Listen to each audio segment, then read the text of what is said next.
Hey there guys, so today we're working on my 99 Civic and we're doing the shifting cable. Now mine's already removed, but there's going to be these two 12 mil bolts here to remove this little cover. And then once you wiggle that out of the way,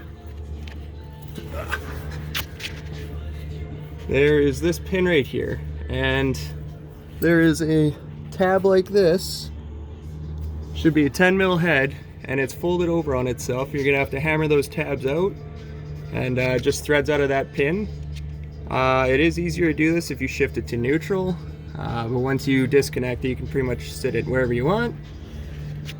This is what's left of mine, and it just goes down into here. Quickest way to remove this are these two bolts, and then there's a little block you have to clip off on the inside on the shifter itself. And this more or less will pop right out. So you undo some hangers, but if you're just pulling the motor, you just have to disconnect it here. I cut mine, that's why I need a new one. So, nice, quick and easy, just to let you guys see and know how it's done. It is a little bit of a pain in the ass to get this cover off, but it does fit with a little bit of persuasion. And I shouldn't have to take anything else off, exhaust or anything. This should all fit right by it.